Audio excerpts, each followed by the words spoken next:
which is cool. But yeah, all right. Well, hello everyone. This is Andreas Pocoach, okay? Me, Jeff, and Cyber are back again for another spectacular Penguin episode 3, and then of course Daryl Dixon season 2, episode 2, live recap slash discussion. I hope you guys have a good night. So yeah, how's everyone's night so far? Good. Oh, that's good. Fuck you, Time Cop. Fuck you. What the hell I did, sir?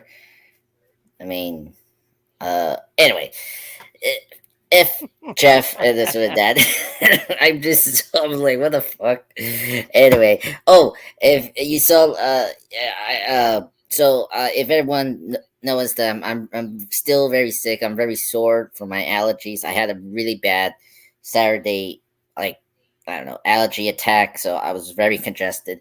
So I'm still recovering. So if you see me just not having that energy, it's just because of that. So anyway, I got my notes here. Let's get into it. Spectacular episode of the Penguin. Still not disappointing. Was probably the best filler episode. It gave us more about Vic as a character, which is great. It gave us the relationship between Sophie and Penguin, like well developed and without flashbacks. Very curious about the ending. So let me get into this episode. So we go back to the flashback of the first Batman movie with the ending of the explosion of the walls, the sea walls, where we see the first time Victor visiting his family, planning to introduce them to a friend, but although the father disapproved of the friend here because he knows that he's probably working with Squid, a well-known drug dealer in Gotham. But yeah, Vic vows that he doesn't do that. So Vic goes out and see his girlfriend, Garcia, or Garcia, or something like that. The girl that texts him, the previous episode. What we're kind of curious about. We got, cops mentioned that's his girlfriend that he's had for a while. So they hanging out with the friend here.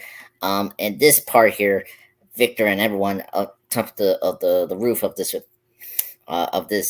the building witnessed the multiple explosions that we saw from the Batman here across the scene, destroying the seawall, as I mentioned. And the distance, Victor sees the flooding hitting his house, so basically killing his whole family, which is tragedy. So we got a little background of like that part of Vic, which is going to be very important throughout this episode. Now, cutting back to the present day, Sophie. So Vic gets introduced to Sophie for the first time. Very tense scene. She just sees him, and he drops a couple of things about him. He's a mechanic and all that, just like his father was during the opening. So after Oz is finished with his call, they go out, and Sophie introduced Oz to her drug operation that she's was developing, a new drug that was used on her and other inmates at Arkham Asylum. And Oz, or I guess her and Oz, are going to name it Bliss. So that's the main title of the drug and the main title of this episode. And so, to build a new operation base, Oz gets to meet with Link. Link Chash. Sorry, very Chinese name, I guess. Link Chash, a trade member in the city. So this is actually from the comic books. The trade is it's kind of like a Chinatown gang in Gotham City. They're from the comic books, so they're meeting them. So Link is in bad terms with Oz. He only accepts to work with them if they get Johnny Vito's support, the high mafia person that's working with Sophie's uncle. And so as he waits, so after this, we cut in between this where, Vic is waiting for Oz and Sophie outside. Victor is approached by a police officer who confiscates his huge amount of money that Oz gave him at the beginning of this episode. This was a great scene, a very funny one where Vic is tricked this very pretty much corrupt cop here. So after that, let's see here. While while he's, I think, texting to his girlfriend, Victor finally reveals he works for Oz to her during this apartment. So again, here there, when she doesn't like the idea, he compares her to his late father uh, of the situation right now. So anyway, so let me stop here. Just get back to my composure. So let me start with Cyber here. I'm starting with the flashback and ending to the part where Victor gets approached by the police officer, but he tricks the police officer to take his huge sum of cash. What you thought about this opening sequence, Cyber?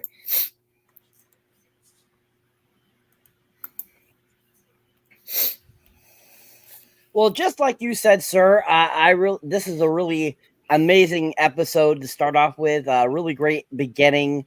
The flashback, which the only problem I have with the flashback is they didn't really set it up to say it was a flashback right away. So I did not like that. But otherwise, it was a great flashback, showing that his family was killed by the outpouring of water from the ocean because of the Riddler. I was like blown away by that. I was like, wow, way to connect it to the Batman. Great job, guys. And I thought that was done really well. And, the introduction of kind of the other people he was associated before he just went in the direction he went in that led him to the Penguin. And, having that girlfriend and stuff like that, that was interesting. And so, moving on with that, present day, Victor meeting Sophia for the first time, that was really good. I thought that the exchanges were done well. I thought the acting was good. I thought the whole scenario was very interesting and told you what would be like if you were like this, kid coming into this giant world of the mafia, not really knowing much about it, but getting pulled in somehow because you happen to be in the wrong place at the wrong time type of deal. And that was really interesting. Sophia always, like I said, I feel that Christina Milano does a great job. Melati does a great job of acting. I enjoyed her performance. I thought it was well done again in that sequence. And leading up to them going to see the Asians, the kingpins over in Asia Town. I love that scene where he's like he's sitting in the car and the cop pulls up behind him. You're just like, what the hell? What's going on here? It's parked. Like he's not doing anything. Like what the hell is this cop's deal? And basically saying that he's in this like towaway zone basically, and he ends up tricking the guy to take his buddy to get him out of the way was really ingenious. It really shows that Victor is learning. He's learning about that world. And I think that was a great little starter showing us kind of his progress from the first episode to this episode. So I think a really solid beginning, of the episode. And I really enjoyed it. Yeah, I do agree too. Vic is sort of learning because this episode is very important for him to know: is he going to commit to this life of crime? Because that's something he's struggling right now. With his girlfriend kind of resurface, and seeing what he's been doing. I don't know how many days or whatever. So Jeff, let me ask you, what's your opinion on the opening's flashback, and then up to that, corrupt police, taking Vic's money and all that. Well, I didn't like the corrupt police officer stealing Vic's money because Vic earned that money. You know what I'm saying? Like that was his money, that was his pay. So I felt bad for him, kind of. You know what I'm saying? Like it was a good moment for him. It was cool. He looked good and all that. But like still, that was his whole like. It feels like he's been working for the Penguin forever. Like he's been working his ass off. And everything, right? So like it was good to see him getting paid finally. I was kind of wondering when he was going to get paid. So it was unfortunate watching him have to part with his entire paycheck or whatever. That was disappointing. I was hoping the Penguin would give him the money back, but he didn't. What are you going to do? So I like the flashback. I don't mind that they didn't set it up as a flashback and then just used the actual scene itself, to explain, what we were getting, right? And you had to watch the Batman to know what was happening. That was cool. I like that. Very bold move on their part to make that connection like that. In the show. But it's good. It's good connective tissue because it's good to remember the Batman because the Batman is the Penguin's origin story, right? So it's a good tie back to have him, have us go back. I enjoy it. I do. I like the flashbacks. I enjoy flashbacks in general, and I wouldn't mind seeing more of them in the show, to be honest with you. But I really enjoyed the highlighting of Vic in the episode, right in the beginning, and the continuation of the dynamic between the Penguin and Vic. Like their relationship is really interesting to watch in the episodes. I thought that Andreas, you put it well when you said that this was like a filler episode, but really good or whatever you said. It was fillerish at first. I was like, okay, here comes the filler episode finally, right? Like we're gonna get one, But then it stayed true to form like the rest of the Penguin and was very captivating and like very, very watchable, like really kept you engaged, and very engaging, and very well paced. I thought the pacing was really good in this episode. And I think that that actor that plays Vic is going to end up from the series walking away with a lot of heat. You know what I'm saying? Like a lot of fire, like a lot of, smoke coming off of him, right? Because he's handling his business. And they gave him a nice big character to play with, So and of course I like Sophia too. The actress is great. She's a great character, very, very engaging, very interesting on screen, very attractive, and like also kind of like evil, and kind of like mentally ill, kind of too. So very interesting, very, very multi-layered character that's fun to watch. And that's pretty much all I got. No, that's good.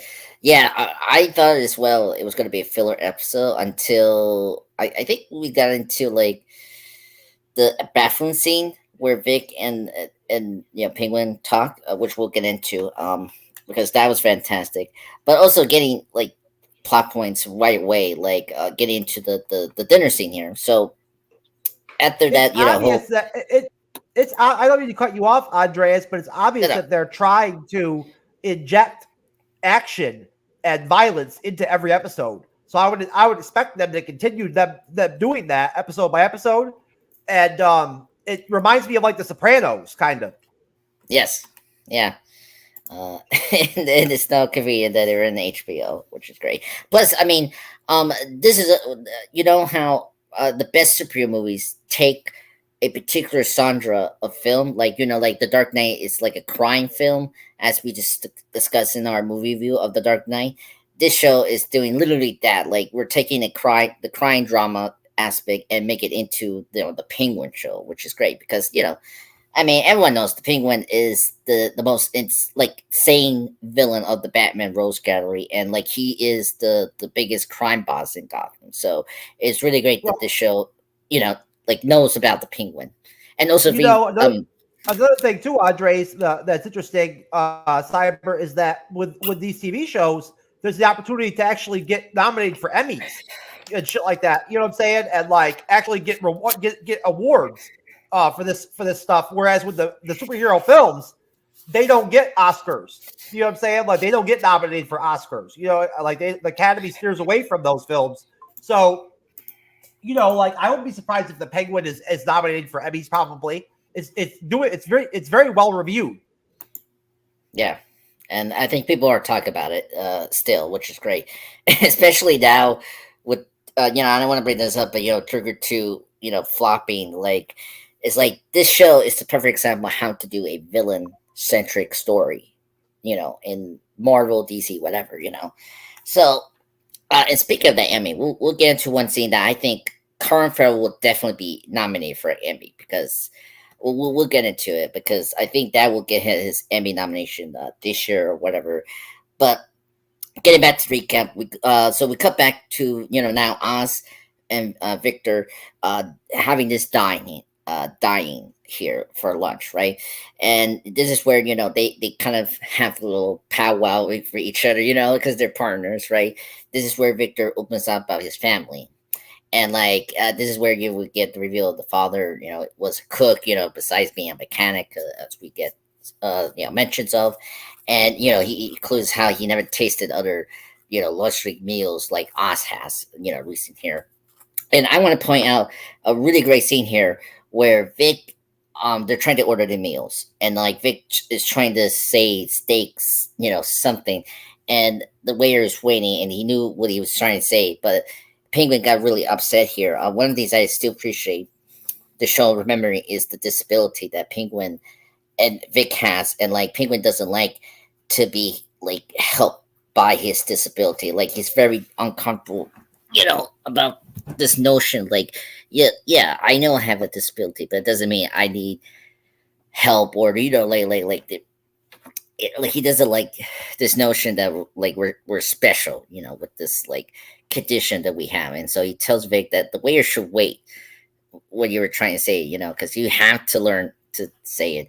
So he's really trying to help Vic and trying to mentor this kid here. And then simultaneously, this is a mission because he recognized one of these girls here, and he comes up to her and it's like, I'm trying to remember here because again I was taking a lot of meds here, so I can't remember what I think he said to the lady, but he got confirmation about the affair that that Johnny has with the Luca Falcone's wife. So Oz, and this was my favorite scene. This is where I thought, oh, we're not in a filler episode, because I was so happy that Oz and Sophie caught Johnny with the affair, and so they got him on their hand, like in their grasp. They can blackmail him finally, And this scene was a great one because Johnny is being very cocky. First off, Johnny is so stupid. He's one of those arrogant fuckers is going to get killed by the end of the show. I know that. And plus, not because in the comic books he is the first victim be dead in the Long Halloween, but whatever. But like he's going to be fucking dead because he's so cocky, and he's like literally with the two most dangerous people in the room, and they will literally kill you. I mean, you got a psychopath killer here, and then you got the Penguin, who's even more crazy. Well, very, sensitive with some, topics and conversation, and he's gonna easily kill you. I mean, he literally killed Alberto easily, and like no hesitation.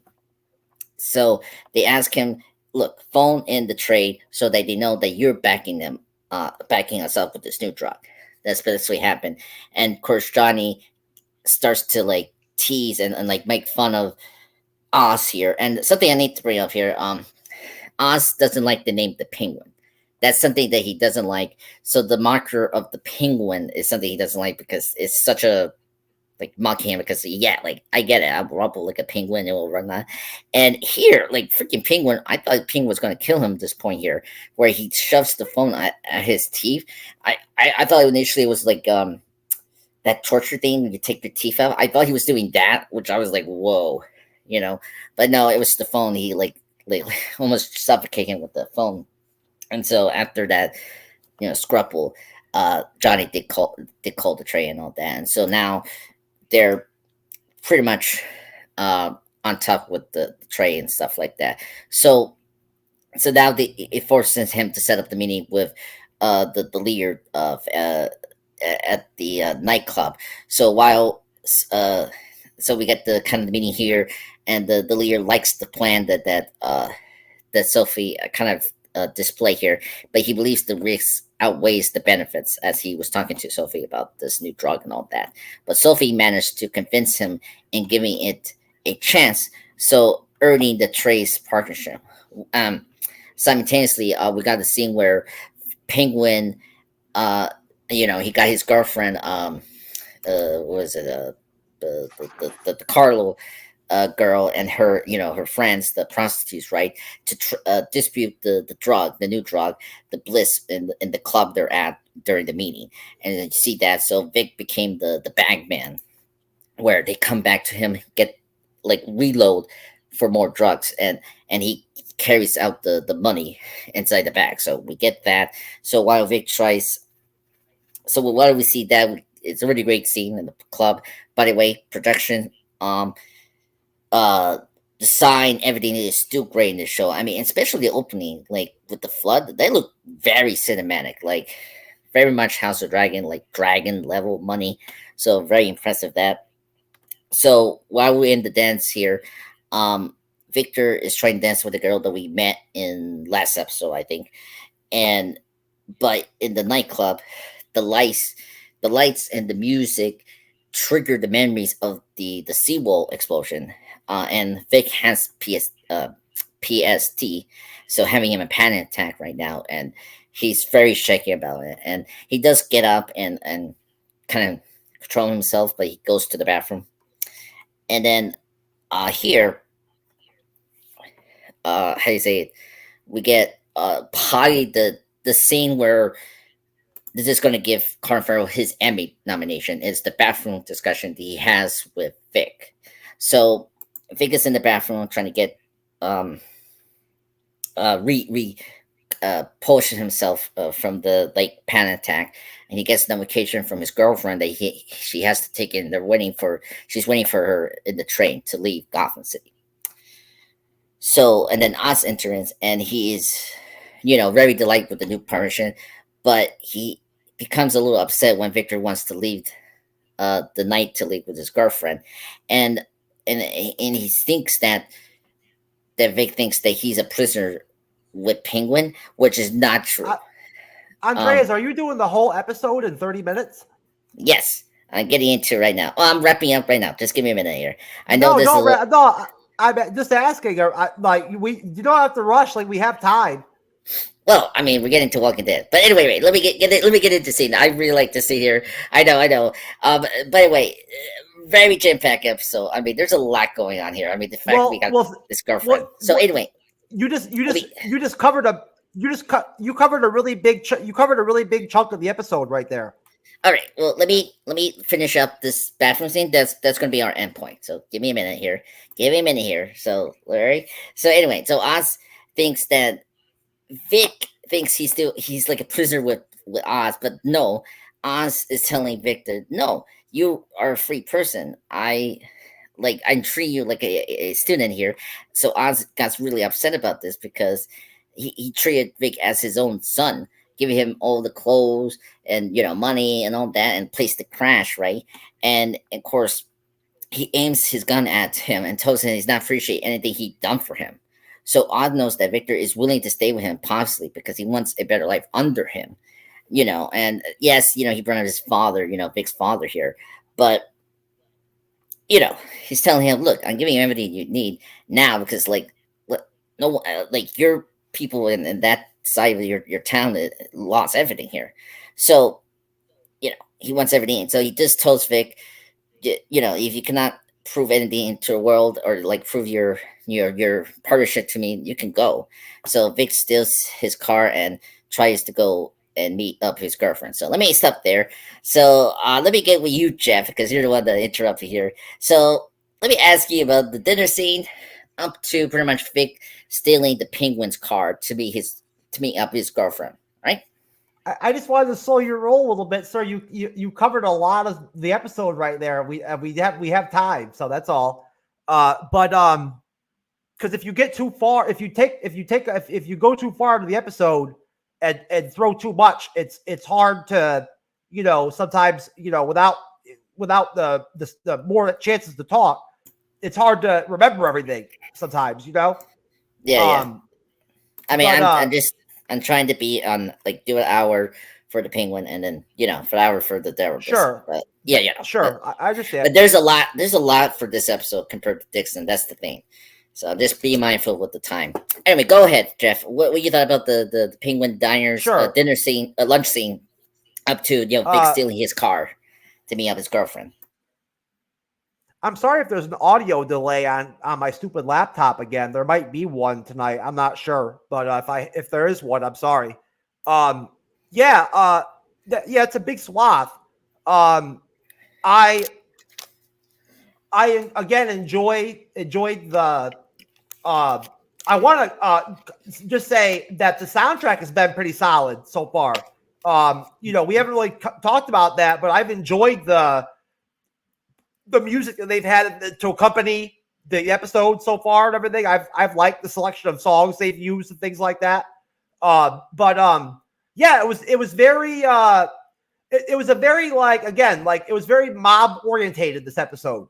It was very like Sopranos-ish, like very, very like Goodfellas-ish. It had a very, which makes sense that you would have that kind of I think they're going for that for the show. I think they want that mobster, kind of TV show going on, and they got it. It's good. It's enjoyable. I enjoy the genre, the gangster, type genre. Yeah, the Vic Penguin stuff that continues, and it's really good. I like the chemistry between the two actors. They're really well. They do really well together. And the actor that plays Vic holds his own really well, in the scenes, with the Penguin, which I think is really cool and makes for really entertaining, television. I thought it was. Are we as far as the part where Johnny Vitti fucks yes. What's his name's wife? Yeah. Okay, so that was cool. That surprised me. I didn't know what was going on with that chick at the restaurant. I'm like, what the hell's going on here? I forgot who she was. So when they just went right from there to the bedroom and them fucking, it was a good scene. The dude in bed, talking shit to the Penguin. I thought the Penguin was going to kill him. I did. I'm like, oh shit, the Penguin's going to kill this dude. Like, he's going to fucking stab him. I thought he was going to stab him right there at that one point. It was good. And it's good to see. It's always cool to see how much pull the Penguin has in Gotham. Like with the underworld, he just has these connections and this pull, where look what he managed to pull off. You know what I'm saying? He got the fucking the boss's wife to fuck the dude. Like, come on now, that shit's hardcore. I never said anything about the relationship with Vic and the girlfriend that Vic has or whatever. That was cool. I'm glad they added that as more context for his character. I thought that was cool that they added that dynamic. But I'm glad that they got rid of her already. I'm sure she'll come back. But I like Vic with the Penguin. I don't want him leaving. So, Sophia's really good throughout the episode. She's interesting. Her relationship with the Penguin is cool. Their dynamic is interesting. Watching them kind of iron their shit out, kind of. You can tell that there's a little bit of tension there. Between Sophia and the Penguin, kind of. It's in every episode. I've noticed it. So it's been interesting watching their relationship grow across the span of the episodes. And besides that, I really can't think of anything else. Besides the drug stuff. Yeah, that drug looks cool. It's very, very interesting looking. I'd try it on the show if it was real. I'd do it right now. Bliss or whatever. As long as I don't get in trouble, I do it. Why not? It looks cool. So like if it looks cool, you should definitely try it. Making Vic the bag man was interesting. Then he got high. I don't know how he got high. I never saw him take one of those things. I don't know how they were doing that drug, but I never saw him like take it. No, he wasn't taking it. He was just doing his job, really. Yeah, but he got high off of it. That's why he had that flashback, right? No. He was working. It's just the noises like the music and the nightclub thing okay. triggered like his PSD right away and having a panic attack. That's what happened. I mean, it's very loud. Oh, yeah, okay. that's what happened. Yeah. Oh, is it loud in those nightclubs? I mean, those dance clubs. I mean, I own a nightclub in my timeline. It's very loud. So it's not that loud. It's not that loud. Well, I don't put it that loud in my club, but I mean, in this scenario, it was very loud in this club. But I don't know. Well, I thought he got high off Bliss. I thought that he was high. But I guess I was wrong. I thought maybe he somehow took it. Yeah, I thought so too, but when I did a rewatch, it wasn't that. It was the sound that like triggered his PSD. It was so quick how his attack came. So it may look like it was like he was having like this drug illusion or something like that, But I'm surprised that no people like jumped on the ground and picked up those vials when he dropped all those vials. You know what I'm saying? Yeah, I'm surprised no drug addicts didn't free drugs. That was cool. That was cool that he was seeing his girlfriend there and all that shit. I thought she was there. Yeah. That really nice lady he met in the Penguins apartment last episode. That's pretty good. The girlfriend showed was in the Vision in the in the Vision. Yeah, well, when they saw the explosion from the end of the Batman. So yeah. That's what I'm saying. No, okay, it was okay. Cool. That was cool. I thought she was there. Yeah, that makes a lot of sense. Anyway, anything else, Jeff? Before we'll go to the Cyber here. No, I'm done. Okay, awesome.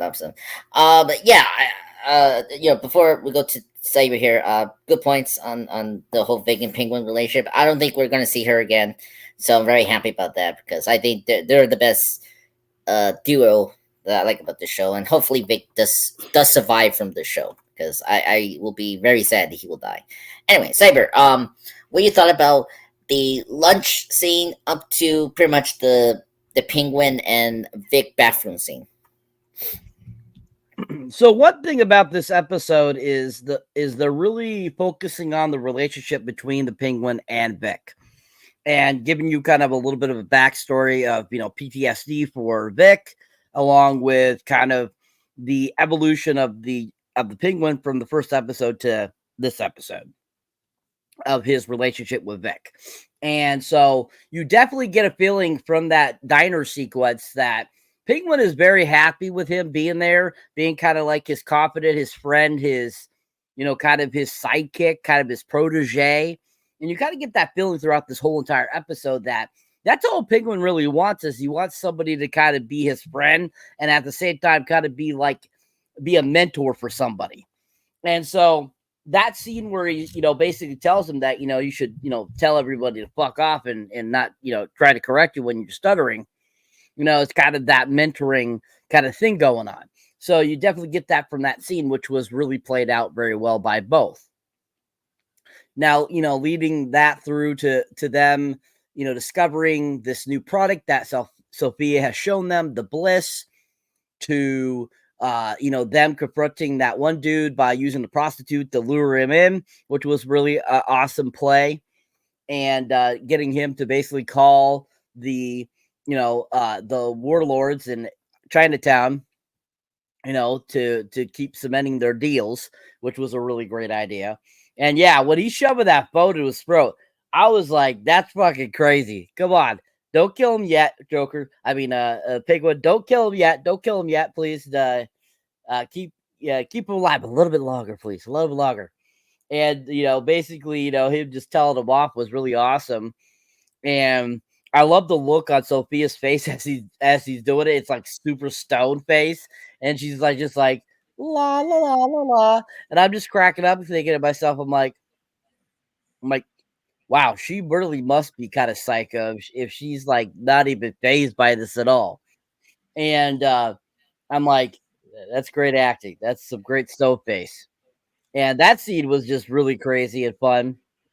And then the whole scene where it shows where they're making the bliss and it's all over those mushrooms. Now, to me, that sounds like it's a fungus. It's some sort of fungus that they're creating to be as a drug. And which is very common, with drugs in this world. A lot of drugs come from, mushrooms. There's, there are mushrooms that people consume. There's stuff that comes from the mushrooms that people consume. Like that can give you a hallucinogenic experience or a different type of feeling. And I thought that was really clever on their part through the series, using something that was different than like marijuana or cocaine or crack or something like that. It was something different. And that was fun to see. And I thought the mushrooms looked really cool with those red spuds all over him and stuff like that. That was really cool. And I thought, that scene was really great. Oswald really, trying to, keep his fingers in as much as he can to control kind of Sophia, but at the same time leading her to think that she's calling all the shots. And you really see that in that scene. Then you have, them basically, going to the club, selling the bliss, and basically having their conversation with the warlords, and trying to convince them to take this deal and become the next drug empire. And that whole dance sequence was really interesting, really different. One of the fucking songs during that scene just was amazing. Oh my god, I can listen to it like a trillion, bazillion, gazillion times over and over and over again. It was just such a freaking amazing song. And I just remember thinking that whole sequence was very much like mafia, Sopranos feeling type of deal vibe going on there. And that's one thing about this show is that it definitely feels like a crime drama. It does not feel like a DC, superhero show or a DC villain show or anything like that. It actually feels like a real crime drama. And I think that's super impressive with the writers and stuff like that. So I think this sequence here really shows kind of they have a really good knowledge of crime drama. But all these different chicks that they're using in this scene were fun to watch. They're all those, sexy outfits and stuff like that. So that was fun to watch. It was a lot of eye candy. And it was really interesting. And then leading up to him having his panic attack, which was totally like, I kind of felt it was coming. I kind of felt like he was going to have like some PTSD type of things going on, especially after how the beginning of the episode starts with him reimagining the death of his family. He's definitely something that he's still working through. And, this is going to be hard for him. And so I feel this is going to play out through the whole, season. But I thought that was kind of interesting how they played that out, where it just came on all of a sudden, which is what panic attacks really do. Panic attacks will come out of nowhere.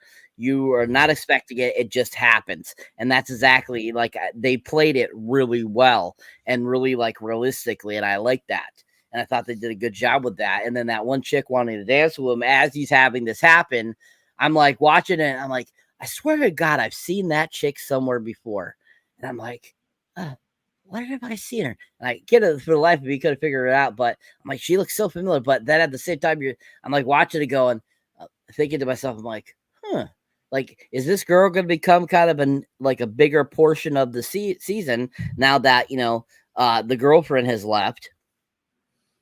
And but getting to what you guys were saying about, you think that she's not going to come back. I feel we're going to see the girlfriend again eventually. I don't know when, but I feel by the end of the season we'll see some more of her. She'll pop up at some point somehow, for some reason. but I definitely don't think we've seen the last of her. But leading up to that great scene in the restroom with the Penguin and Victor is a amazing scene. Really well done. Definitely Emmy nomination worthy. I mean, I think there's a lot of scenes in this episode that are Emmy nominated worthy, or just over these first 3 episodes, there's a lot of Emmy nominated worthy scenes with Colin Farrell, with certain dialogue and stuff like that he just played so well, and it just was so well done. And that conversation between him and Victor was just like, really showed to me, like what I was saying earlier about how he wants a protege, he wants a friend. That came out in that scene beautifully and perfectly done by Colin Farrell. And I think that, you know, in the long run, we're going to see by the end of the season, if Vic is not dead, he's going to become a big time player with the Penguin, and he's going to become his official protege. And I think that's kind of where it's leading to, which will be might be a part of the actual second Batman movie, the Batman movie. So who knows where that go? Because this is definitely, they said, Matt Reeves said that this is a segue into the Batman Part 2. So whatever happens in this is what's going to segue into that. So I feel this kid, that Victor, this actor that's playing Victor, if he does succeed to the end of the season, I feel we'll see him in the Batman Part 2. But overall, really great scene. When he decides to get in the car and drive off, I was cracking up. I was like, "You idiot! You're causing problems, man. You're gonna get fucked over if you continue with this, bro." But to that point, really great portion of the episode. Absolutely loved it, and I thought it was a really solid portion of the episode. Yes, I agreed. It's so funny. It's just me being a Batman fan. I cannot believe, out of all the characters in the Batman universe, Penguin is having his Robin, which is funny, and this gives me some confidence that if I don't know if they're going to do the Robin thing for Batman, but like this is such an interesting parallel between the Penguin and Batman. Like they, like you got, of course the Penguin is very different from the comic books here. This is the blue collar Penguin, and I'm really appreciating the way they're building up the Penguin as this major threat for Batman in the sequel. And I really enjoyed the Vic thing. I hope he does survive, because I think, because you could definitely see how Vic can be very conflicted between his criminal life and then the good life that his father wanted to have before the death, right? So yeah, very interesting stuff what they're trying to do here. I agree with Cyber, like the fact that it doesn't really feel like a superhero show, not a Batman show, is very impressive by these people. It just shows me that Matt Reeves know what he's doing with the Batman universe, which is great, because it's always frustrating when you got a show that has potential and doesn't achieve it. Here, this show is really reaching its potential, which is really great. So speaking of relationship, one other relationship that I also like is the Sophie and Penguin relationship, and we got teases of it in throughout these first 3 episodes that Penguin was her former driver, and we know the fact that Penguin it was the rat that told Falcone about the murders or whatnot that Sophie's doing. So back at the nightclub, Oz and Sophie start a argument. They start to like have a very personal like conversation about the past that they did. Penguin confessed that yes, I did it for selfish reasons, to like rise up to the ranks, have his own club, be the right hand man of Carmine, we saw in the Batman. And still Sophie is still protecting herself from the Penguin. She doesn't trust the Penguin at all, despite what they accomplished this night. And then out of nowhere, this was so exciting. The scene, they get ambushed by a van. One of the passengers is Nia Marone, the wife of Salary Marone, who orders their execution after discovering that he was a double agent. I was like, what? And then, of course, after this, you get Victor. Of course, back and forth. We see Victor arriving at the girlfriend's like the bus stop, but he doesn't get off the car. Instead, he just drives by, and so he doesn't leave Gotham at all with the girlfriend. So that was very interesting. So he's gonna probably stay with the crime life. So he comes back to the nightclub. He arrives and he knows the events. So he prompts him to crash the car and killing one of the Maroon's henchmen. And Oskin is in the car, which he gets so happy because he was happy that his boy's back. Oh, my boy, Victor came back. You saved my life. Oh, so even now, this friendship is going to be the bromance that we never going to expect. So they dry off, leaving Sophie behind. So let me get to Cyber. We found about the conversation with Sophie and Penguin. Penguin confessing that yes, he did it for selfish reasons to rise up, and to pretty much the end of the episode. This is pretty much the last part. All right, so the conclusion of the episode is done really well. That whole conversation between Sophia and the Penguin is really done well. That's when that great song was playing. I absolutely love that song as they go outside to talk, and him basically confessing is totally, I feel, just kind of a way for him to keep his claws into her, to keep her in the game. And so he basically tells her what she wants to hear so that she keeps on playing along with him. And so I think that whole emotional outburst for him is partly true, but at the same time, it's definitely manipulated so that she feels better about herself and goes along with it. And I do think that, Oz feels bad about, what happened to her because he does have feelings for her like a little sister. And I definitely feel that came across in his speech. But at the same time, you can definitely see where it went bowed and went down and up and down and stuff like that, where you could tell that he was manipulating certain words to get it to where he wanted to go. And so, basically kind of her her trusting worthiness, definitely shows in that sequence as you see her soften up and kind of go with Oz and kind of, want to make it. But then all of a sudden one of those, the what's the last name of that other crime family? The Maronis. Maronis. When the Maronis pop up, I was like, oh shit, what's going down here? And so, she pops up, which that actress there, she's been in a whole bunch of things over the years. She was in X-Men Last Stand. She's been in a whole bunch of different things over the last, 50, 60 years. And she's one of those great classic actresses that's always fun to watch. And so whenever she pops back up, I'm always like happy as shit to see her. I'm like, nice, she gave her another role. And so it was fun seeing her pop up as, this Maroni character. And then, basically there to kind of get back at Oswald because we've been watching you.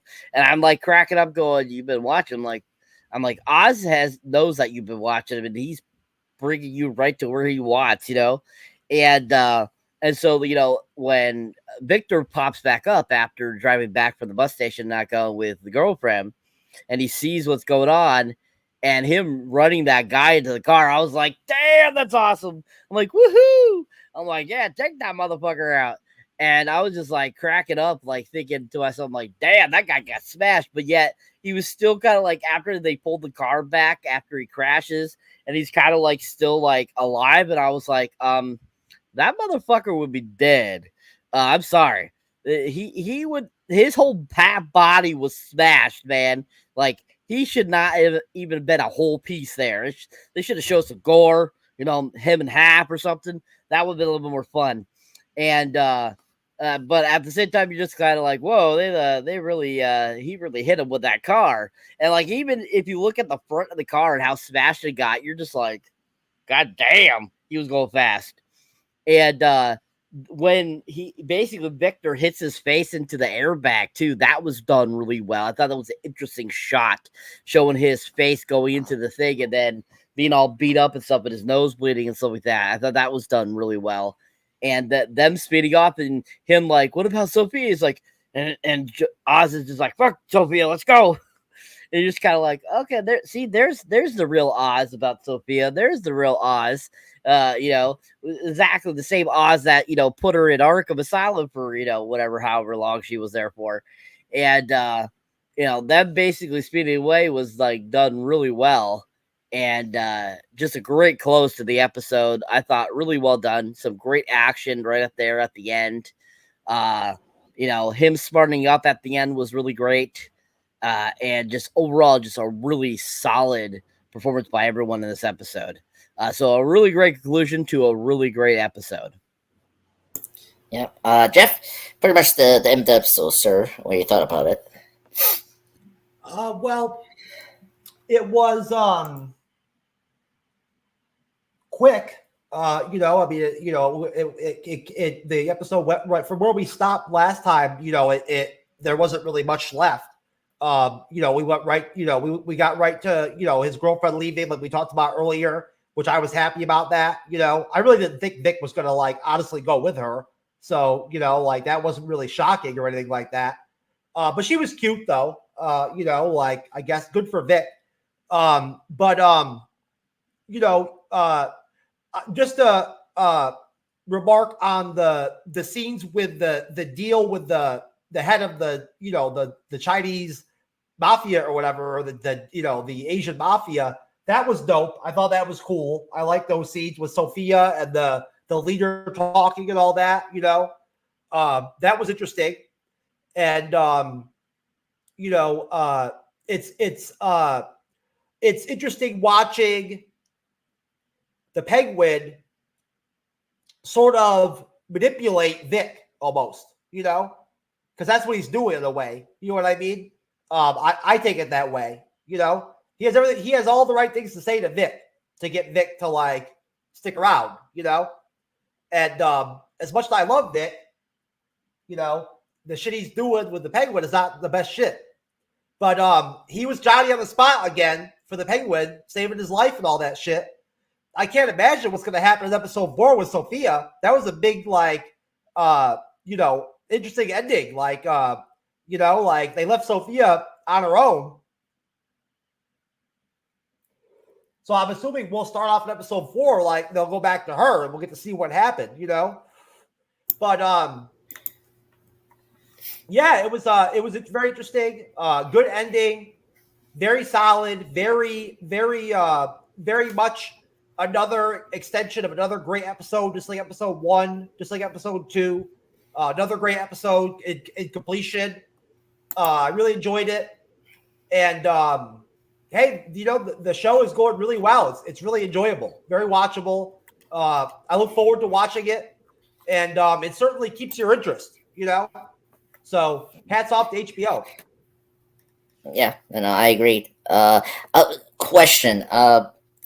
Do you think that so big question here. Do you think this was a trick by the Penguin telling the Ramones to do this ambush so that Sophie can really think that he's part of with her? Because I was shocked that the Ramones went to do that. And I was just thinking about the Penguin, that maybe he did it behind, we didn't see it, but he maybe called the Maroons to say, hey, we're doing this because they know that they're going to do this drug thing, right? This thing, they're going to continue the drug operation. What do you think, Jeff? I wasn't sure what was going on. I really wasn't sure. You know what I'm saying? So, until we get to episode 4, I don't really have anything to say. Yeah. Cyber? Definitely the part of his plan, his overall plan. You could tell because he knew what was going to happen. And just like in every situation that he's been in so far in the season, from the time that they almost Sophia was gonna slice his arm off to all that kind of stuff, he is one step ahead in his progress of what he's trying to do and what he's trying to do to overtake all the gangs in Gotham.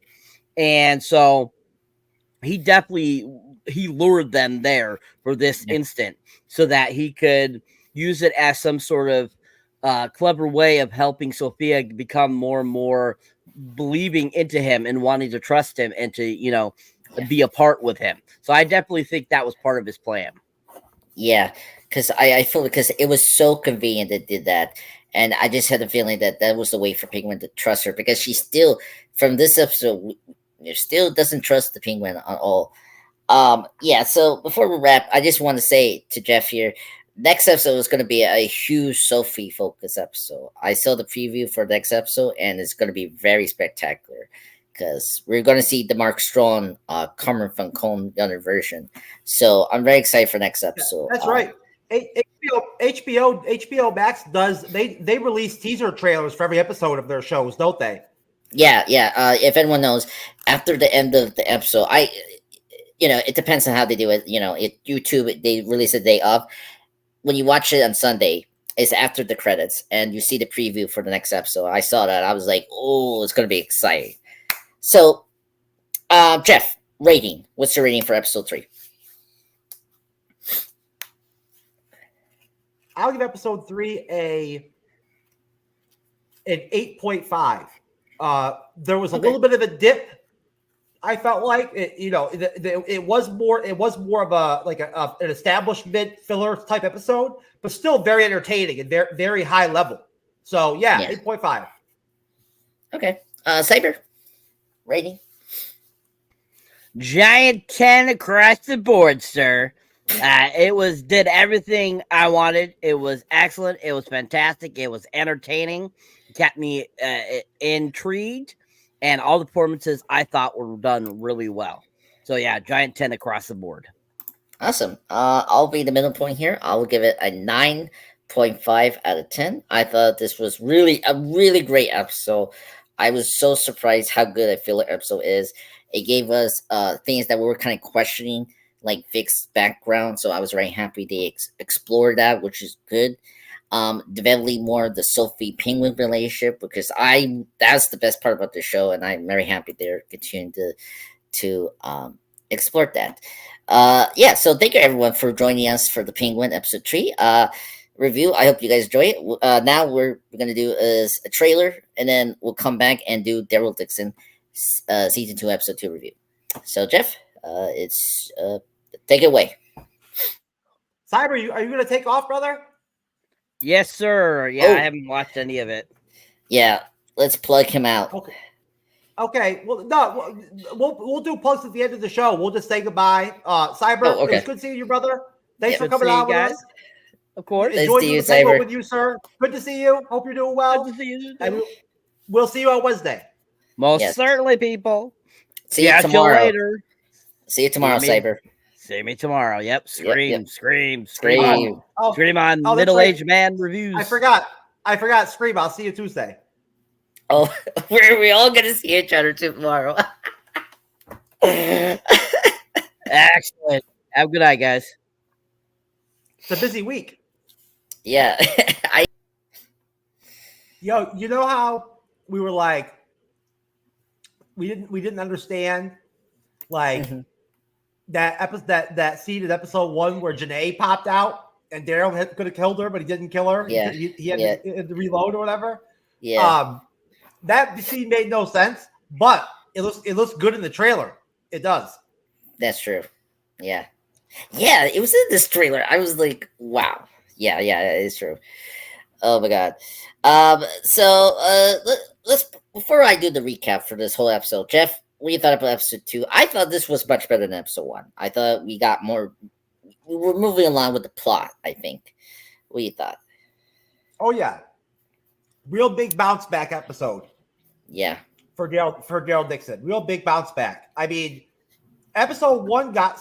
I didn't go out and like search for like all of the reviews or whatever, for episode 1, but I saw some bad ones online for episode 1. I saw it on YouTube, and I saw online some pretty rough reviews for episode 1. So big bounce back. Great pace, just like Penguin. Great pace, in this episode. Really felt like season 1 again. Yeah. That same kind of feeling, like you're watching like the Walking Dead quality, TV again. You know what I mean? I felt like episode 1 was a step back from season 1. Honestly, even adding Carol into the mix, I felt like it was a step back from the finale. Yeah. in episode 1, you know? So it was a weak episode for me. It really was, especially the Carol scenes were weak. Yeah. But she bounced back in this episode. Yeah. They used her differently. You know what I Yeah. mean? Like her scenes were different. There wasn't as much exposition, you know, Yes. as there was in episode 1. It was more like normal Carol, like where there was more action, you know, and like more emotion, you know. Yeah. This is liverwurst, by the way. Good stuff. You like liverwurst? No, I thought that was a salami you were eating. No, it's liverwurst. Wow, that's So, pretty cool. It was good. It was good seeing Laurent. Yeah. You know, again. Yeah, yeah. I mean, the actor has really aged a lot. Like, yes, you know, he's like taller now. Like he got tall. Like he got more hair now. Like, yeah. I mean, it's kind of expected with kids, you know. So, yeah. So I thought I liked this episode more than episode 1. I mean, as a Carol fan, I think I like episode 1 because it was more Carol. But this episode, I kind of agree with you, Jeff. It's much more like the Walking Dead Daryl Dixon episode from first season, you know, because we got more with the characters. Like, you know, like first off, Daryl Isabel's relationship blossom, which I was happy about. The plot line with the kid, you know, for Laurent was very interesting, and like now I'm excited where that's gonna go. And yeah, and then and of course seeing Carol trying to find Daryl, but she has to like fight these obstacles that's like in her way. So anyway, I thought this episode did a lot to like get this season back in track, you know, after episode 1, because you know episode 1 needed to get Carol to be at Paris and you know where she needs to be to find Daryl and all that. So we cut back. So the opening scene for this episode was pretty much Carol and Ash landing in some country area called Greenland, and so their plane is pretty much, you know, heavily damaged, you could say, you know, whatnot. And they encounter 2 humans because they save Carol from these like walkers. Their name, I'm gonna butcher this name. Amon and Hannah. These were 2 research scientists who quickly turn on them. And you know, so they were walking for each other. Oh, by the way, how I'm reading this, I'm gonna separate the storylines here and try to keep it like condensed here. So just bear with me, folks. So you get this one. The lady Eon wants to forcibly use Ash as a sperm donor, which was crazy, to produce kids. And then while Carol convinces Hannah, the other scientist, to help them, Hannah kills the other lady, only to be killed by Ash, who was unaware that Hannah had changed size. Crazy, like, this interaction with these people. So, and then we come back. So let me stop there. Actually, so what do you thought about this opening here with the 2 scientists, Jeff, and seeing Carl and Ash, you know, dealing with these people, and what do you thought about this section? Well, the intro, then, you know, and the rest of the episode flowed really well. Yeah. You know, like it starts off like at the nest with Daryl, and things are calm. You know, like you know, like there's kind of a build up for like you know the episode there, and some good like expositional stuff with Laurent, Isabel. You know, the guy I can never remember his name, the head of the nest, the head guy. Saran or something like that. Yeah. You know, it was cool seeing Daryl coming back from their mission, you know, and coming through and saving Emil, right? And Emil's girlfriend was all happy and shit, right? You know, because that's her guy, you know what I mean, from season 1, you know. So that was cool. And you know, it was surprising, I guess, that Yeah. Daryl asked Isabel to go with him To to America. America. You know, Yeah. I thought that was a big jump for him as a character, like, you know, like in their relationship or whatever, for him to go like that far. You know what I mean? Like, that's a big jump from like episode 1, where he was just still like gonna go on his own, you know. Now all of a sudden in episode 2, he wants her and Laurent to go, you know, like that's a lot of baggage. But Daryl, hey, you know, like that's cool. It was just a big leap for him as a character, you know.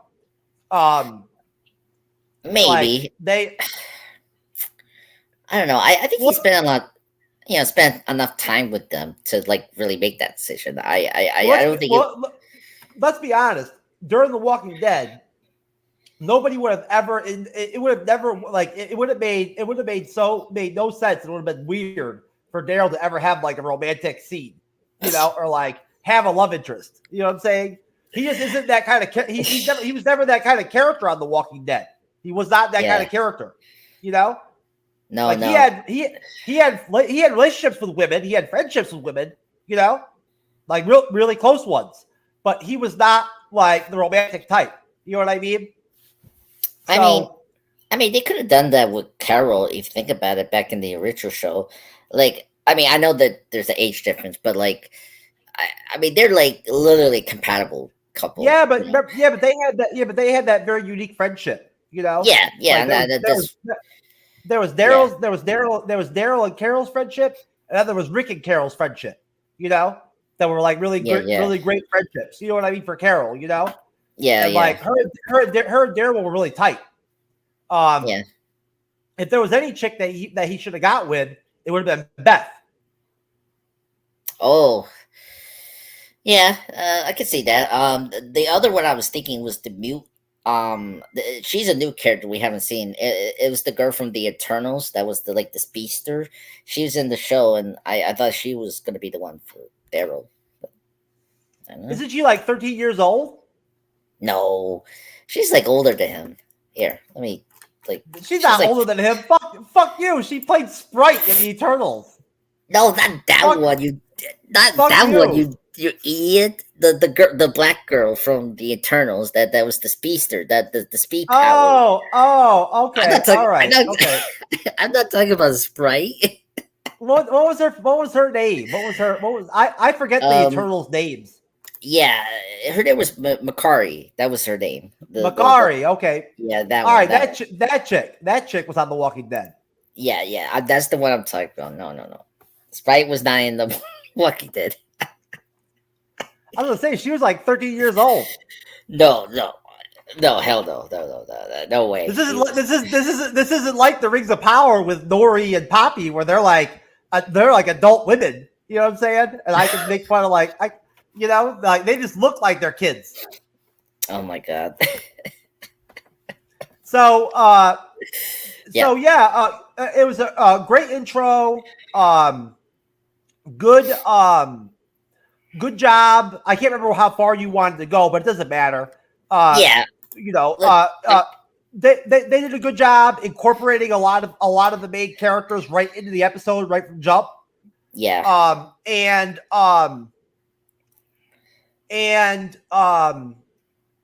I really thought that the scenes in Greenland or whatever, where they met that crazy couple, I'll tell you the notes I wrote down for for those scenes. I knew that chick was going to try to bang Ash, the Asian chick. I was like, this chick wants to bang Ash. You know what I'm saying? That shit was so eerie. Those scenes were so eerie. Like the whole time, the minute we met those characters, you knew something bad was going to happen. It was like, this is bad. You know what I'm saying? Especially the scenes with Carol and that one chick. They were really eerie scenes. Really, you knew it was going to be bad for Carol. It was only a matter of time. You know? Like, it had that Walking Dead buildup, that tension. That, going on. And so I knew that was going to be bad. But I was actually kind of disappointed that Ash killed that chick with the flare gun. Yeah, because she was like she was fucking crazy. You know what I'm saying? And I like crazy characters like that. yeah. Oh, I thought for me like I think it could have been useful to have another person that knew about the area and knew where like the walkers are, because Carol doesn't know about these like other types of like well I like she hasn't faced these like different types of walkers that are like acid, like like the acid enhanced walkers, super strength walkers, Are you, like are you talking about the superhuman walkers? yeah, like because you don't know, like maybe this scientist knows about that, right? And like she could have been useful to Well, to warn them. she fought the underground walkers. Yeah, No, that's cool. yeah, that's cool. Yeah, yeah. So yeah. By the way, those were creepy. I was not expecting that. That was very horror like. I thought that was a scary moment. I was like, no. Oh man, that was crazy. It was very Walking Dead nostalgic. Yeah. All the knife fighting and all that shit. You know what I mean? It reminds you of the Walking Dead. But No, it was no. good. That was really good. That whole stopping in Greenland deal with the two crazy chicks. That really that really fun to watch. And it added something. It added like something to the episode. Yeah. So yeah, really good start to the episode. Yeah. So and then as Jeff brought up of the Daryl sequence where he's teaching. So we'll get into the next one with Daryl where he's teaching Laurent about baseball, right? And at this sequence here, we see like the down to parts of like the castle and their duties, right? You seeing the other nurse, not nurse, the other nun, Emily, right, the friend of Isabel, getting back to her like lover that we met in first season, right? And then of course, Jeff brought up, the positive question from Daryl to asking Isabel to her and Laurent to come over to America, which kind of makes sense. I think he grew so attached to these two, like it makes a lot of sense for him to say that. Now, after this happens, we get this very intense thing where after after the night, let's see, let me put my notes here. Yeah, so like uh, uh all of a sudden during the night, Laurent is suddenly kidnapped, and so the whole team of like Daryl, Isabel, um Foray, and Emil are launched to rescue the mission for him. And so uh I, so we got that, and so we see them like going, how you say, yeah, so like uh going to find these like Laurent in the area of French, right? But then something happens here. So Sylvie, one of these other characters from the show, I just trying to figure out which one is Sylvie here. Sorry about this mess here, because I was trying to find the right kind of like notes for this show compared to the Penguin. I could find really good notes for the Penguin. With the Walking Dead, Daryl Dixon is like they just shrunk. They don't give you the right sequence here. So let me get here. So Sylvie, this other character, discovers that the Laurent's kidnapping was just a ruse from the people in the castle. So what happened was they're trying to get rid of Daryl and some of the people that are around Laurent, an ambush that fails. And so before being killed by Isabel for his treachery, right? The other guy, the traumatized Emil explains that the Losran, or the actually let me get this name right here. Bear with me, folks. Let me get this name, Saran or something like that. The leader from the castle was worried that Daryl could take the boy away, and is planning to test Laurent's potential immunity of having him being bitten by a walker in public. So that's the thing. So if you remember last season, uh, we had like this weird flashback where Laurent, like Daryl, had like this dream sequence where like that maybe this kid is immune to the disease that created the walkers, right? And me and Jeff speculated that was like maybe just a thing that could happen, but they didn't do it. But apparently these people do believe that he is immune to the Walker's disease. So they are planning to do a ritual where Laurent is going to be bitten by a walker in public to everyone in that castle. So, Jeff, what do you thought about this ambush about Daryl and that this kidnap was, was a fake to like get rid of Daryl from Laurent, right? And then the main villain plot of like using Laurent to be bitten by a walker. What do you thought about all of that in this episode? Yeah, it made for good entertainment. You know, Yeah. it made for an interesting episode, and it made for something, a nice wrinkle to add to the story. You know, like for this season to have this problem in the nest. Now we'll see what happens in episode 3, right? Where this Yeah. goes. You know what I'm saying, with the ceremony and all that shit. But it was some really good action, without question. The whole rescue Laurent scenes, where they were trying to hunt him down and all that. Yeah. And at first it takes you a while to realize that it's an inside job. It doesn't, you don't realize it at first. So, yeah, I really enjoyed that section of the episode. It was very entertaining, very action packed, just like the Carol stuff was in the first episode. Yep. Did we go as far as when Carol and Ash get to France? Not yet. I'm getting to that right now. So let me do that now. So, so Carol and Ash land at the racetrack outside of Paris, and Carol searches for her missing friend, which leads her being taken by Durant's people. So we get that surprise thing where she's taken by Durant's army there. So that's very intriguing. I was surprised she's like already been taken. So I'm very curious if Carol next episode is going to see Durant, and so I'm very curious about that. Also, in between this, while they're waiting for the low tie, or for Daryl, for them to like come back or try to find Laurent, whatever, Daryl and Isabel kiss. So their relations blossom. We get them kissing for the first time, and so they're now lovers. And I was kind of happy. I mean, like, look, Daryl is a ladies' man, and he's, he has encountered so many beautiful women. I'm surprised he has not gotten into a relationship. So this is happening. So I was like, oh, cool.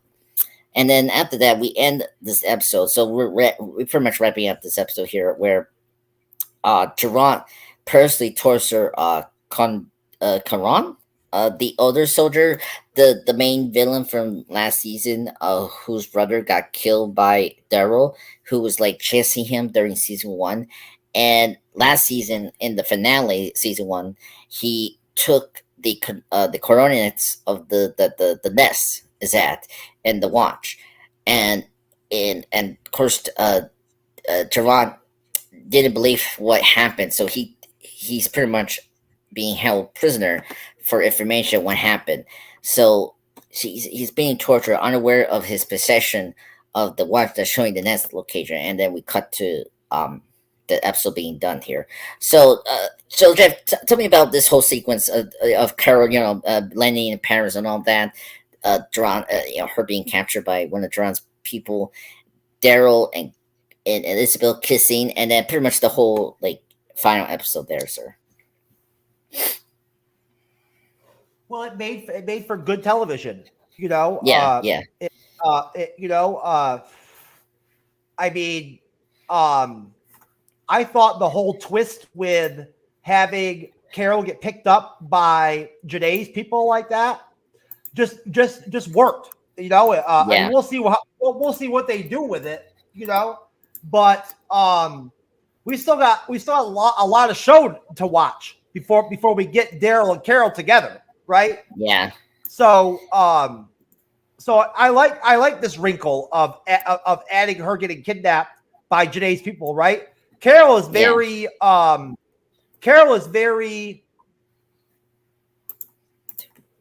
she's really good.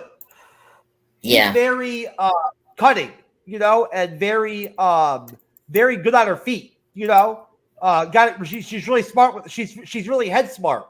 So I'm sure she'll figure out how to get out of there. You know what I'm saying? Like eventually, like Yeah. she'll get out of Janae. She'll get away from Janae, or at least Oh, yeah. survive like her time with them. So it was cool seeing Isabel tell Daryl that she was going to go to America with Lorette and all that shit. And yeah, just a really great bounce back episode. Yeah. Great action. Great scenes when we saw what's his name? Corduroy again. Yeah, Conroy. Yeah. We saw him getting tortured. That was cool. With Janae, I like Janae. Janae's a good villain. Yeah, I really like her as a villain. I'm happy she didn't die for the first episode. That'd be kind of crazy if she died. So despite how convenient, how contrived that scene was from last episode, I was happy that she didn't die because she's such a great villain for Daryl, That's pretty much all I got, sir. I really enjoyed the episode. It was a great episode, very watchable. Really established a lot of stuff for episode 3. Really set us up for a good episode next week too. And I'm just happy watching the show. Yeah, no, same here. This is a great bouncing back episode, as you say, Jeff. It was fantastic. I was very happy to see the other characters play again. So we got 4 episodes left. So like enough time, before we get Carol and Daryl put back together. I think my guess, like if we would do a guessing game, I guess they will be back together either 5, like towards the end of 5, and then like we get them together fully in episode 6 for the finale. And we know the series is. Sorry. I'm sorry I missed you last night. Oh no worries. Look, I did the show. I did well, so that's good. Thank goodness I did the other solo podcast I'm doing in my channel, so I was very comfortable doing that. So I was very fine. I didn't stay too long to do that Nightmare Elm Street 4 for the anniversary. I knew you would do okay. Yeah, I just totally forgot.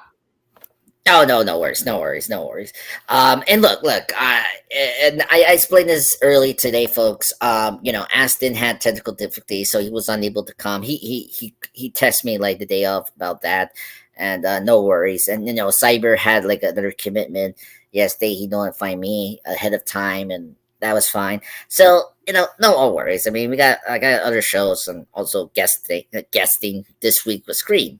So. Let's do ratings. Any rating for episode 2, sir? How you rate this Daryl Dixon one? I'll give it a 9. Cool. Really strong episode.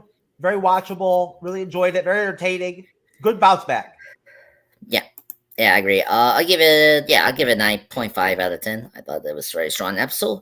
Definitely, if you didn't like episode 1, I think this one will be your jam, which is great. So. Let's do the plugs here. And speaking of plugs, funny enough, so as everyone knows, me, Jeff, Cyber are going to be back again together, the 3 amigos, for tomorrow for the Middle Aged Men podcast for the 1996 classic slasher film Scream tomorrow. So check us out. I don't know when they're going to send the links, the time. So we're this is my first time joining them, and Cyber's been doing podcasts with them, so he knows the drill. So we're going to be together again, but another podcast. So please check out tomorrow about the Scream podcast. So that's going to be fun. Their episodes don't come out until weeks after you go on there. Oh, really? Oh, yeah. I noticed that I actually been listening to their podcast. I listened to Rechtenstein, where Cyber's there. I know they posted just recently the Night of the Living Dead. I think Cyber's there. So if you know their podcast format, that's how it is. Thank you, Jeff, for correcting me on that. And then Wednesday we're gonna be back again to do Africa Alone episode 4 review.